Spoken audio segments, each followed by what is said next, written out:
Halo guys, welcome back. Kembali lagi sini dengan saya Fandi. Kali ini kita akan membahas tentang peluang dibukanya penerimaan CPNS tahun 2022 yang banyak rekan-rekan tanyakan. Ya, meski masih belum ada ya pernyataan resmi tentang penerimaan CPNS 2022 dan juga informasi yang masih simpang siur, tetapi ternyata hal tersebut tak mematahkan semangat untuk para pemilik NIP yang tertunda untuk berjuang kembali di CPNS 2022. Ya, sepertinya rekan-rekan ini pada penasaran ya dengan hasil tes CPNS kemarin. Jadi daripada penasaran, yuk langsung aja kita bahas beberapa info yang mungkin bisa menguatkan atau melemahkan sinyal-sinyal kemungkinan dibukanya CPNS di tahun 2022. Oke? Nah, di sini kita mulai dari sebuah surat dengan kop suratnya Menpan RB perihal pengadaan ASN di tahun 2022, yang mana ini ditujukan kepada pejabat pembina kepegawaian pusat dan daerah. Ya, inti surat ini adalah sejalan dengan terbitnya Pan RB nomor 25 tahun 2001, bahwasanya pengadaan ASN di tahun 2022 itu hanya untuk PPPK. Ini dia ya, hanya untuk PPPK. Jadi surat ini tuh menyampaikan bahwasanya agar pejabat pembina kepegawaian baik pusat maupun daerah itu membuat semacam usulan kebutuhan untuk pengadaan ASN di tahun 2022, yang mana batas akhirnya adalah 14 September 2021 ya. Nah, ini juga menguatkan ya dari beberapa instansi yang udah menyatakan atau memastikan tidak membuka rekrutmen CPNS di tahun 2022. Misalnya saja seperti Kementerian Keuangan dan Kejaksaan. Kita ambil contoh dari Kejaksaan, ada kode-kode atau sinyal bahwasanya untuk di tahun 2022, Kejaksaan itu akan membuka rekrutmen kembali, namun untuk PPPK, bukan CPNS. Oke, kita kembali lagi ke surat ini teman-teman, yang mana ini tertanggal 14 September ini adalah batas paling lambat, batas akhir. Namun ternyata surat ini itu diperbarui ya dari Menpan RB sendiri, dan batas akhirnya dimundurkan sampai dengan akhir November tahun 2021. Yang mana ya, ini ditekankan kembali bahwasanya pengadaan ASN tahun 2022 hanya untuk PPPK. Kemudian kita lihat lagi secara paralel dari PLT Kepala BKN ya Pak Bima Wibisana. Di sini dia menyampaikan dari akun medsosnya bahwasanya tahun 2022 merupakan untuk PPPK saja. Kedepan penerimaan PNS akan sangat sedikit yang banyak PPPK. PNS hanya untuk posisi pengambil kebijakan, di mana total ASN itu idealnya 20% PNS dan 80% PPPK. Kesejahteraan sama.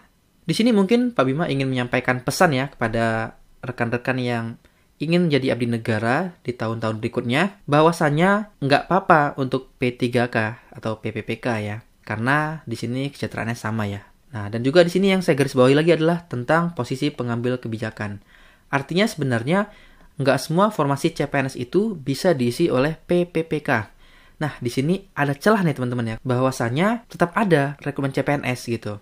Nah, ternyata celah yang tadi saya sampaikan itu disampaikan oleh Menteri Pan RB sendiri. Kita coba lihat dulu videonya. Dengan penyelenggaraan seleksi CPNS di tahun 2022, katanya kan ada isu ditiadakan Pak. Komentar Bapak itu Pak pemerintah? Enggak, begini ya, saya kira ada 4,2 juta, 1,6 juta masih tenaga administrasi.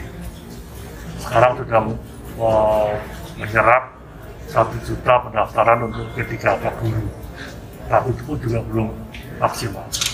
Nah, ke depan ini harus semakin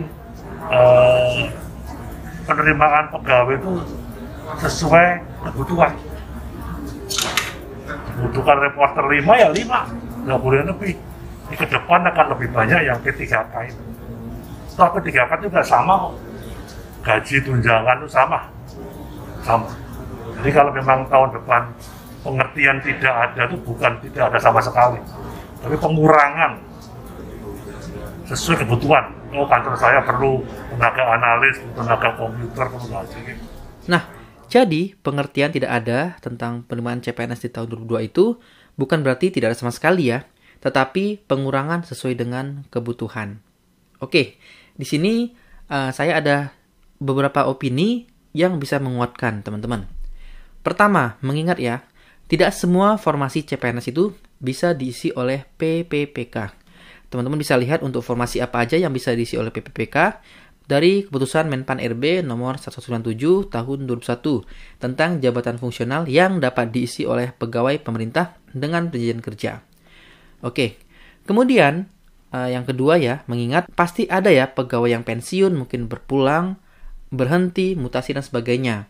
Tentu, penerimaan CPNS di tahun 2022 ini masih akan tetap berpeluang untuk diadakan walaupun dengan formasi yang pastinya lebih sedikit ya teman-teman. Karena itu tadi disesuaikan dengan kebutuhan. Nah, jadi dengan kemungkinan ini, kira-kira bagaimana strateginya untuk di tahun 2022? Ya, buat rekan-rekan yang ingin jadi ASN di tahun depan atau di tahun berikutnya, ya di sini strateginya menurut saya, teman-teman itu bisa mulai dengan mempelajari syarat-syarat P3K. Di samping juga pelajari syarat-syarat CPNS ya. Kemudian setelahnya, teman-teman bisa mulai belajar materi dan soal-soal yang mirip-mirip antara CPNS dan PPPK. Jadi ketika nanti ada sinyal-sinyal tentang info penerimaan CPNS di tahun 2022 itu, ya ini ASN kan 2 ya, CPNS dan PPPK. Jadi kalau teman-teman saat ini pingin jadi CPNS tapi masih ragu-ragu, pelajari yang mirip-mirip dulu antara CPNS dan PPPK. Nah, jadi ketika nanti ternyata, ada nih penerimaan CPNS tahun depan dan sesuai dengan formasi teman-teman, nah jadi sudah punya modal di awal karena sudah mempelajari soal-soal ataupun materi yang mirip-mirip ya. Dan tinggal mendalami materi sesuai dengan kisi-kisi CPNS tahun sebelumnya. Namun di sini buat rekan-rekan tadi yang masih ingin menjadi ASN ya, yang tidak terlalu mempedulikan harus CPNS ataupun PPPK, rekan-rekan juga coba pelajari tentang syarat-syarat PPPK. Di sini saya ada baca salah satu referensi tentang PPPK yaitu dari Permenpan RB nomor 29 tahun 2021 tentang pengadaan pegawai pemerintah dengan perjanjian kerja untuk jabatan fungsional ya, yang mana seleksinya itu ada 2 tahap, administrasi dan kompetensi. Untuk kompetensi ini, syarat-syaratnya adalah kompetensi teknis, manajerial, dan kompetensi sosiokultural. Nah, untuk kompetensi teknis, ini yang spesifik berkaitan dengan bidang teknis jabatan. Jadi kalau ini sebenarnya mirip kalau CPNS adalah tes SKB ya rekan-rekan. Nah, kemudian materi berikutnya adalah tentang kompetensi manajerial. Di sini bertujuan untuk menilai penguasaan, pengetahuan, keterampilan, dan sikap atau perilaku dalam organisasi yang dapat diamati, diukur, dan dikembangkan terkait dengan integritas, kerjasama, komunikasi, orientasi pada hasil, pelayanan publik, pengembangan diri dan orang lain, mengelola perubahan, dan pengambilan keputusan. Nah, ini semua sebenarnya bisa disarikan itu mirip dengan materi ya TKP ya yang ada di CPNS. Untuk yang ketiga adalah materi kompetensi sosial kultural. Bertujuan untuk menilai penguasaan pengetahuan, keterampilan, dan sikap atau perilaku yang dapat diamati, diukur, dan dikembangkan terkait dengan pengalaman berinteraksi dengan masyarakat majemuk dalam hal agama, suku, dan budaya, perilaku, wawasan kebangsaan, etika, nilai-nilai moral, emosi, dan prinsip yang harus dipenuhi setiap pemegang jabatan untuk memperoleh hasil kerja, sesuai dengan peran fungsi jabatan dalam peran pemangku jabatan sebagai perekat bangsa yang memiliki kepekaan kepada budaya, kemampuan berhubungan sosial, kepekaan pada konflik, dan empati.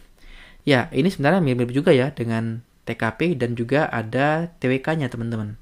Kenapa? Karena di sini ada kata-kata sosial kultural, berarti kan mampu hidup atau berbaur dengan masyarakat majemuk, bisa jadi ke Bhinneka Tunggal Ika. Kemudian yang saya baca juga dari aturan PAN RB nomor 29 tadi itu, seleksi pengadaan P3K dilakukan dengan mempertimbangkan integritas dan moralitas, yang mana ini diukur melalui wawancara. Jadi ada wawancaranya juga rekan-rekannya. Jadi kira-kira ini plan B-nya ya, jika nanti CPNS nggak ada, rekan-rekan masih pengen jadi abdi negara, bisa mencoba PPPK. Nah, ini tadi adalah sekilas tentang tahapan seleksi PPPK. Ya, jika saya ada salah kata, mohon dapat dikoreksi ya, karena saya juga baru mempelajari tentang PPPK ini. Nah, rekan-rekan, mungkin sekian dulu tayangan kali ini ya. Semoga bermanfaat. Terima kasih sudah menonton. Seperti biasa, setiap akhir video saya berikan sebuah quote, yang mana di sini saya ambil satu quote dari Rusia ya, teman-teman. Masa depan adalah milik orang yang tahu cara menunggu. Di sini kata cara menunggu, teman-teman. Jadi menunggu itu bukan hanya kita duduk diam aja ya, menurut saya di sini. Kata cara di sini adalah kita juga harus berbuat. Ketika menunggu, sudah ada yang kita persiapkan. Jadi ketika nanti yang kita harapkan itu muncul, kita sudah siap untuk menyongsong harapan yang kita tunggu-tunggu sebelumnya. Oke, kalau begitu saya Fandi AP, pamit undur diri dulu, dan sampai ketemu pada tayangan selanjutnya.